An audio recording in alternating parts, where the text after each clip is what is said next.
मित्रांनो, ठरलं तर मग या मालिकेच्या आजच्या भागामध्ये आता सर्वजण घरी आलेले असतात. एकदम उदास उदास बसलेली असतात.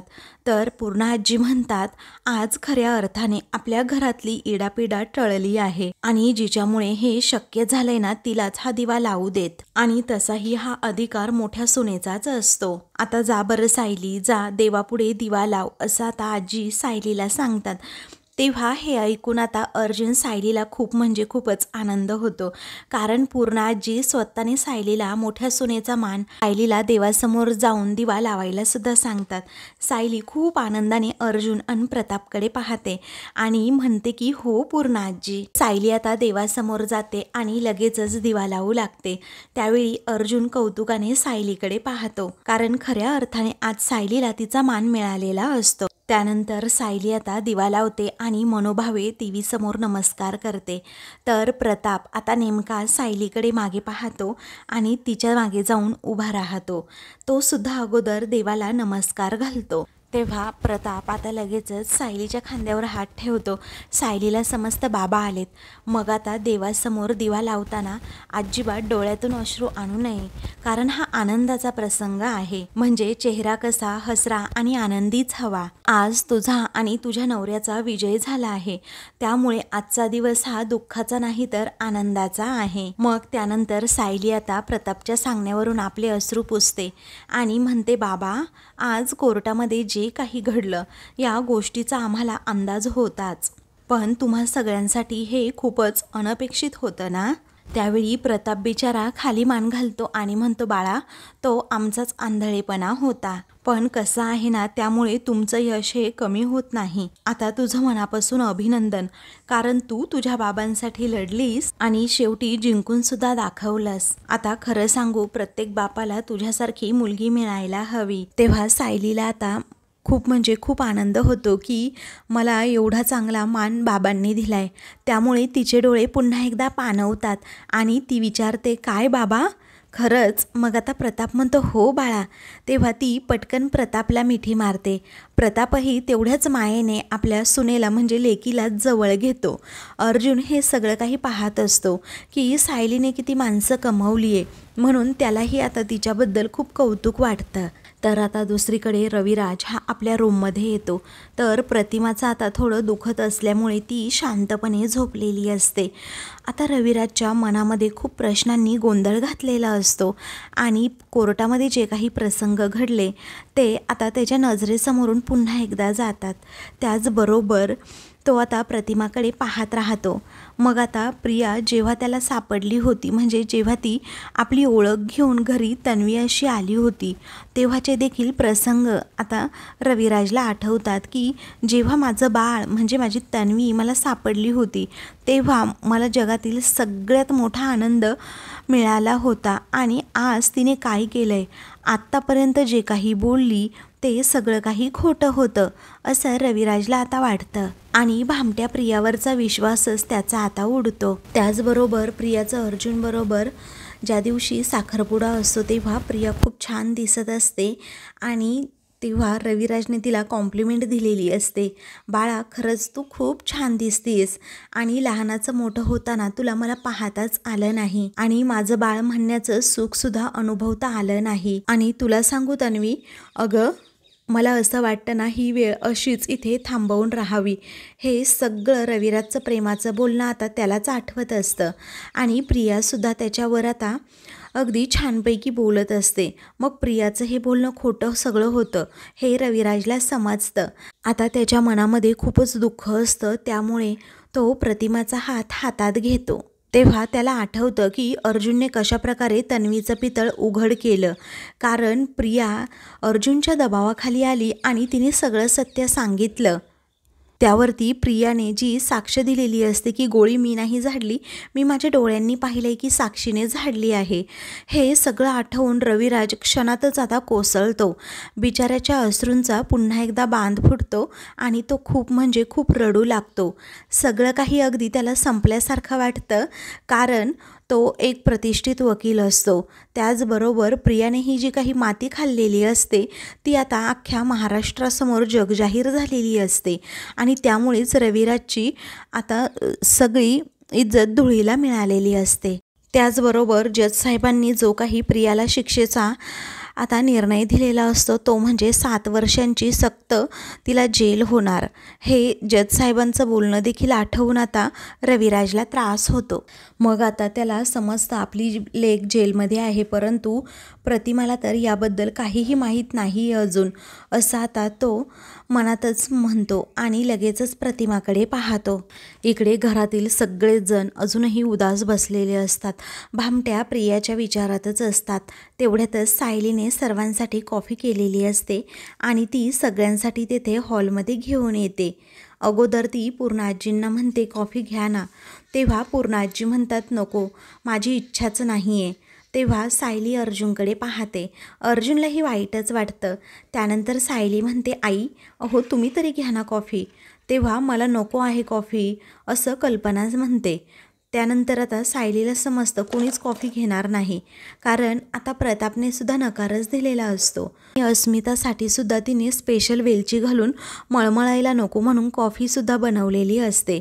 त्याने सुद्धा कॉफी पिण्यासाठी नकार दिल्यामुळे आता लगेचच सायलीला वाईट वाटतं। ती म्हणते बरं ठीक आहे, मी सर्वांसाठी गरमागरम आता पिठलं भाकरी बनवते। त्यावेळी आता अर्जुन सायलीकडे पाहतच राहतो। मग आता सायली म्हणते बनवू ना मी, तेव्हा अर्जुन हो म्हणतो, परंतु आता कल्पना म्हणते मला अजिबात काही खाण्याची इच्छा नाही आहे, असं म्हणून ती आता रागातच रूममध्ये जाते। तेव्हा सायलीला खूप वाईट वाटतं।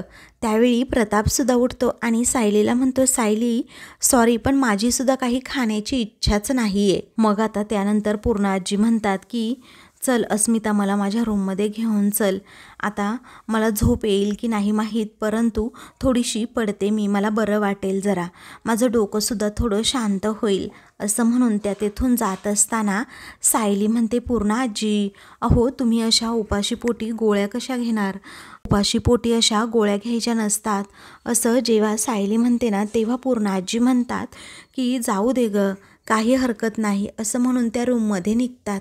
तेव्हा घरातील सगळेजण आता तेथून गेल्यामुळे ते सुद्धा अगदी उपाशीपोटी, ते पाहून आता सायलीचा संताप होऊ लागतो। मग आता अर्जुन म्हणतो की सायली यांचं हे वागणं असं नॉर्मल आहे, तू काळजी करू नकोस, कारण त्यांना होतोय त्या गोष्टीचा त्रास।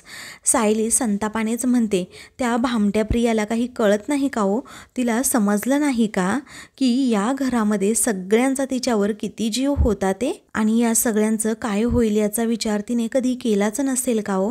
तेव्हा अर्जुन म्हणतो की शांत हो आणि एवढाही त्रास तू करून घेऊ नकोस, कारण तन्वीने जे काही केलं त्याची शिक्षा तिला मिळालीच आहे, कारण घरच्यांना सुद्धा एवढा मोठा शॉक बसलाय आणि त्यांची लाडकी सून असं काही करू शकते याच्यावर त्यांचा विश्वासच बसत नव्हता, किंवा त्यांना एक्सपेक्टच नव्हतं की तन्वी असं काही करू शकते, कारण घरातील सर्वांचा तन्वीवर खूप विश्वास होता ना, कारण त्यांचा खूप मोठा विश्वासघात झालाय आणि त्याचाच त्यांना त्रास होतोय।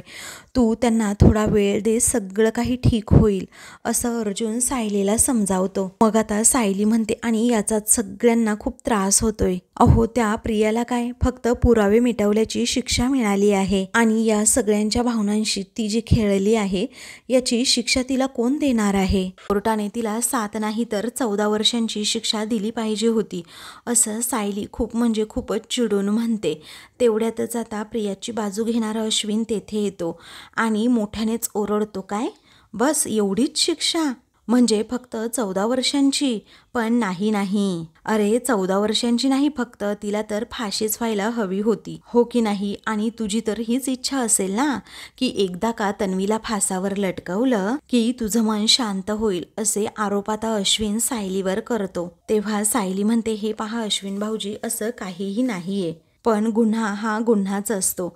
त्यावेळी अश्विन म्हणतो एवढा मोठा काय गुन्हा केला होता, फक्त खोटं बोलली एवढा मोठा गुन्हा झाला का हा, आणि या घरामध्ये सर्वात जास्त खोटं ना कोणी बोललं असेल तर तुम्ही दोघे बोलले आहात, असं अश्विन प्रियाची बाजू घेत अर्जुन आणि सायलीला खूप बोलत असतो, त्या दोघांनाही सुनावत असतो, जेणेकरून आता तुम्हीच चुकला आहात आणि माझ्या तन्वीवर खोटे नाटे आरोप करताय का, तुम्हाला तिला फाशीचीच शिक्षा व्हायला हवी होती ना, म्हणजे तुमचं मन समाधान झालं असतं। त्या काहीही आरोप करत अश्विन अगदी प्रियाची बाजू घेत अर्जुनला बोलतो, त्यामुळे आता अर्जुनच्या तळपायाची आग मस्तकात जाते. तेव्हा अर्जुन सुद्धा आता खूपच चवताळतो आणि विचारतो, काय आम्ही अडकवलंय का तुझ्या तन्वीला? अरे आम्ही काही केलं नाही, कारण तुझ्या त्या तन्वीने ना स्वतः कबूल केलंय कोर्टात आणि तिथले फुटेजेस आता सुद्धा ऑनलाईन आहेत, ते तू बघू शकतोस, असं अर्जुन शांतपणे आता अश्विनला समजावतो. पण आता वेडा झालेला अश्विन म्हणतो, मला ते बघण्याची अजिबात गरज वाटत नाहीये, समजलं? कारण मला माहिती आहे ना, तुम्ही दोघेही आधीपासूनच तिचा खूप रागराग करता आणि सायली ही तन्वी तुझ्या नवऱ्याशी लग्न करणार होती, याचा राग तू आत्ता काढतीयस का, असं रागातच अश्विन विचारतो. अश्विनचे हे खोटे नाटे आरोप ऐकून आता सायली जरा हादरतेच आणि विचारते, अहो अश्विन भाऊजी, तुम्ही कुठले विषय कुठे घेऊन जाताय, कळतं का तुम्हाला काही? मग आता पुढे तो म्हणतो, तू तिच्या आणि दादाच्या मध्ये आलीस, समजलं? आणि मग त्यानंतर तिची जी अवस्था झाली ना, त्यातून फक्त मी आणि मीच तिला बाहेर काढलं आहे आणि आता तू काळजी करू नकोस, मी सुद्धा तिच्या सोबत अजूनही उभा राहणार आहे, असं अश्विन स्पष्ट मत अर्जुनला सांगतो. तेव्हा अर्जुन म्हणतो, अश्विन अरे कुठला विषय तू कुठे घेऊन जातोस? अरे अगोदर जाऊन बघ ना कोर्टामध्ये नक्की झालंय काय. त्याच वेळी आता अश्विन चवताळूनच म्हणतो, अरे तू तर मध्ये बोलूच नकोस. अरे या सायलीने तुझे कान भरले आणि म्हणून तू तिच्यावर वाटेल ते आरोप केलेस आणि हिच्या सांगण्यावरून तू तिला जेलमध्ये पाठवलंस. अरे बायकोच्या ताटाखालचं ना तू मांजर झालास, मांजर. असे आरोप जेव्हा अश्विनच अर्जुनवर करतो तेव्हा अर्जुन मात्र खूपच चवताळतो आणि शट युअर माउथ अश्विन, असं रागातच म्हणतो. त्याच्या सनकन कानाखाली ओढणार तितक्यातच सायली आता लगेचच अर्जुनला पकडते आणि त्याचा हातच धरून ठेवते. मग आता सायलीला सुद्धा अश्विनचा खूप राग आलेला असतो. ती त्या दोघा भावांच्या मध्ये मात्र काही बोलत नसते. तो म्हणतो, अरे जरा डोळे उघडे ठेव आणि कान सुद्धा, आणि कोर्टामध्ये जाऊन बघ तुझ्या बायकोने काय काय केले, ऐक तिचे प्रताप जरा, आणि तिच्यावर विश्वास ठेवणं सुद्धा कमी कर जरा. अरे आता अख्ख्या जगाला सुद्धा समजले की तुझी बायको ना किती खोटं बोलत होती. अरे तू तुझ्या बायकोच्या प्रेमात फार वेडा झाला आहेस, असं जेव्हा अर्जुन म्हणतो, अश्विन मात्र अजूनच रागात म्हणतो, हो आहे माझं माझ्या बायकोवर प्रेम आहे, काय करणार आहेस तू? अरे कारण तिचं कसं असतं, पोटात एक आणि ओठात एक, तुझ्या बायकोसारखं नसतं, असं म्हणून तो जेव्हा सायलीला पुन्हा एकदा बोलतो, अर्जुन मात्र खूपच भडकतो आणि अश्विनवर पुन्हा एकदा धावून जातो. रागातच म्हणतो, अश्विन, असं म्हणून तो त्याला आता चांगलाच एक कानाखाली मारणार असतो. तेव्हा सायली म्हणते, अहो थांबा जरा. मग आता सायली शांतपणे म्हणते, अहो तुम्ही आत्ताच म्हणालात ना की घरच्यांना वेळ द्यायला हवा म्हणून, तसाच आपण अश्विन भाऊजींना सुद्धा वेळ देऊयात ना. तेव्हा अश्विन आता रागाच्या भरात तोंडाला येईल ते बोलू लागतं आणि म्हणतो, ए सायली, तू तुझी ही नाटकं आहेत ना ती अगोदर बंद कर आणि जा बरं जाऊन सेलिब्रेट कर, असं तो म्हणतो. तेव्हा सायलीला अजूनच वाईट वाटतं की अश्विन भाऊजी माझ्यावर सुद्धा विश्वास ठेवायला तयार नाहीत. अगं तुझी बालपणीची मैत्रीण जिचा तू तिरस्कार करत असतेस ना, तिला जेल झालीये, जेल. आणि त्या दोघांनाही तो अगदी दमच भरतो की एक गोष्ट लक्षात ठेवा, तिचा नवरा ना अजून जिवंत आहे, असं म्हणून तो तेथून निघून जातो. तेव्हा अर्जुन म्हणतो, अश्विन थांब. तरीही आता अश्विन ऐकत नसतो. त्याचवेळी सायली विचारते, तुम्हाला आवाज चढवायची काय गरज काय होती हो? तर वरती सगळ्यांना ऐकू गेलं असतं तर मग काय केलं असतं? तेव्हा अर्जुन म्हणतो, ऐकू दे ना सगळ्यांना, त्यांनाही कळू दे ना त्यांचा मुलगा बायकोच्या प्रेमापोटी काय काय करतोय ते आणि कसा वागतोय ते.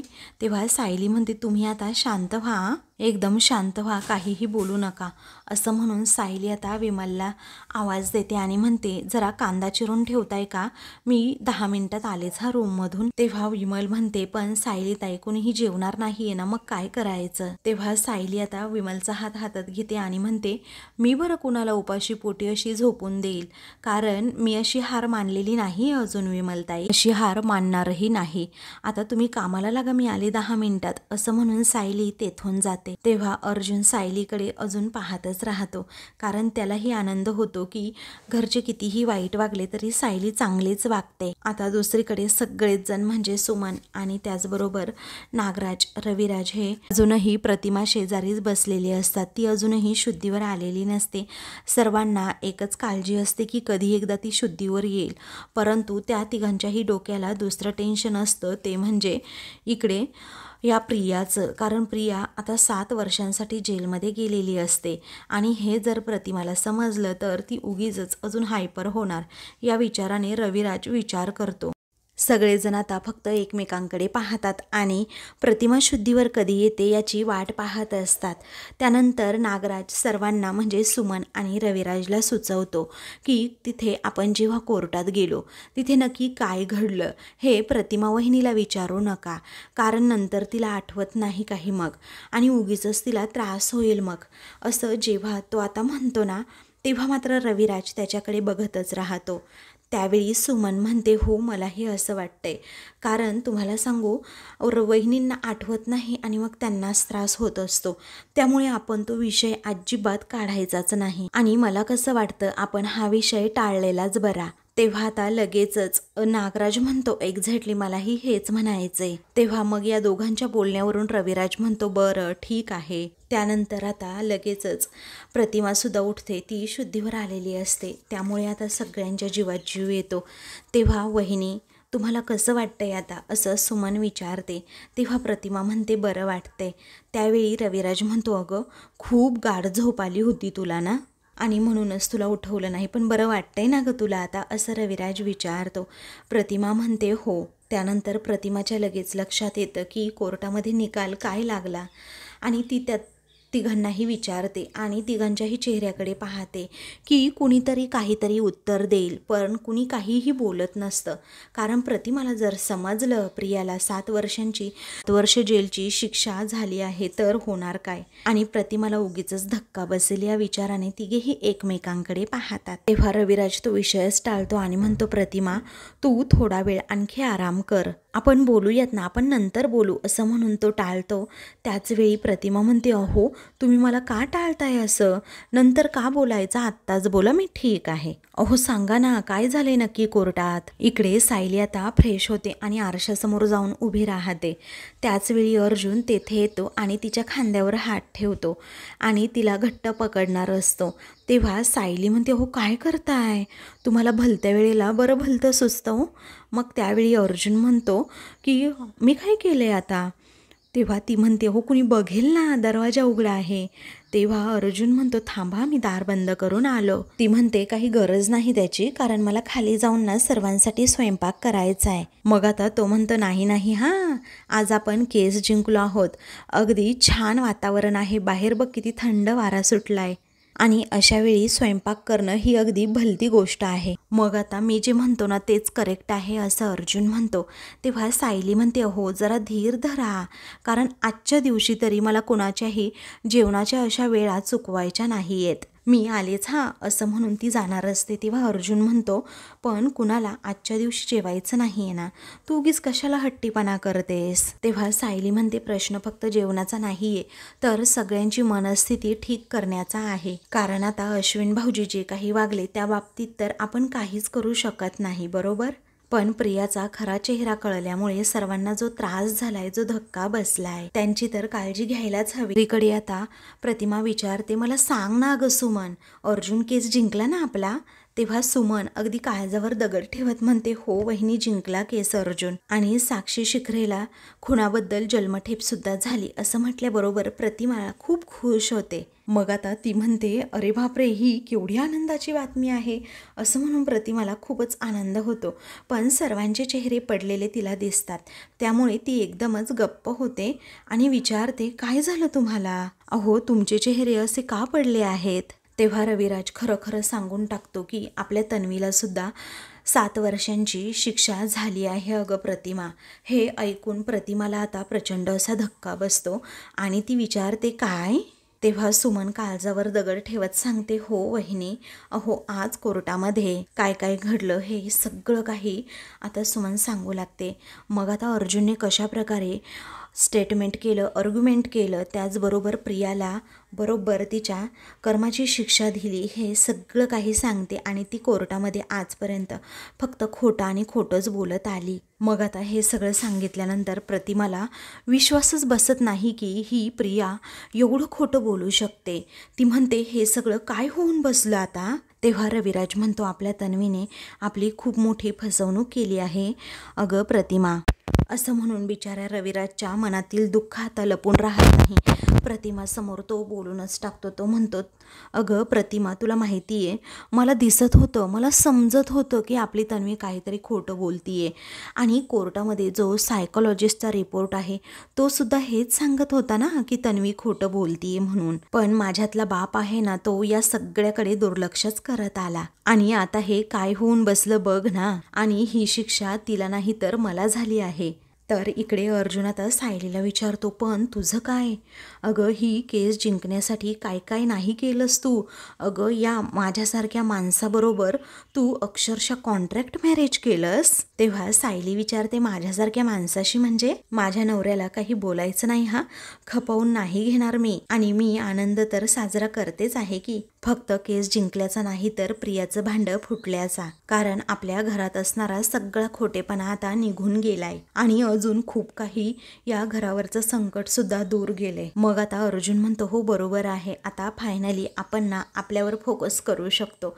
असं म्हणून अर्जुन सायलीच्या गळ्यात हात घालतो. मग आता सायली म्हणते, हो आपल्या संसारावर आणि आपल्या घरावर सुद्धा. मग पुढे आता सायली म्हणते, आता मला ना पूर्णाजींच्या औषधाच्या वेळा सुद्धा जपता येतील आणि अस्मिता ताईंची सुद्धा काळजी घेता येईल आणि त्यांचे डोहाळे सुद्धा पुरवता येतील. मी आलीच हा, असं म्हणून सायली आता तेथून जाते. तर अर्जुन पटकन आता तिचा हात पकडतो आणि म्हणतो, काय हे काय चाललंय तुझं? आणि नवऱ्याचं काय? असं तो अगदी प्रेमानेच विचारतो. अगं त्याच्यावर सुद्धा लक्ष देणार आहेस की नाही? मग आता सायली तेवढ्याच प्रेमाने म्हणते, नवऱ्याकडे तर 24 तास लक्ष असतंच ना, आता फक्त थोडा वेळ मी खाली जाऊन येते, मग मी इथेच येणार आहे तुमच्याजवळ, असं ती अगदी लाडातच म्हणते. आलेच हा, असं गोड बोलून ती तेथून जाते. तर अर्जुनला सायलीचा हा भोळेपणा, साधेपणा खूपच आवडतो आणि तो तिच्याकडे पाहतच राहतो. मग आता तो म्हणतो, सायली सुद्धा ना, असं म्हणून तो पुन्हा हसतो. आणि सगळ्यांना जेवणासाठी तयार करणं हा खूप मोठा टास्क तिच्यासाठी असणार, बट आय एम शुअर ती करेल मॅनेज. तर आता मित्रांनो, पुढील भागामध्ये सायली शेवटी घरातील सगळ्यांना हॉलमध्ये घेऊन येते आणि म्हणते, प्रियामुळे सगळ्यांना मनस्ताप होतोय हे कळतंय मला, पण असा तिचा राग कुणीही जेवणावर काढू नका आणि तिच्यामुळे कितीही त्रास होत असेल तरीही अन्नाचा अपमान होऊ द्यायचा नाही, ही आपल्याच घरातली शिकवण आहे ना. असं म्हणून ती पूर्णाजींना प्रेमाने जेवण भरवते. तेव्हा अर्जुन कौतुकाने सायलीकडे पाहतो. त्यानंतर पूर्णाजी आता रूममध्ये जाऊन रडत असतात. आपल्या अभद्र मुहूर्तावर या अश्विनचं लग्न आम्ही लावून दिलं, त्याच्या आयुष्याची राख रांगोळी केली मी का तिला आपलं घर हे पोखरू दिलं, असं म्हणून पूर्णाजी या अगदी डोक्यालाच हात लावतात. त्यांना आता त्या गोष्टीचा खूप त्रास होतो आणि त्या खूपच रडू लागतात. तर आता सायली नेमकी हे ऐकते, पूर्णाजींना चक्कर येऊ लागते, तर सायली पटकन त्यांना सावरते. अशाच मालिकेंचे पुढील भाग पाहण्यासाठी चॅनलला सबस्क्राईब करा.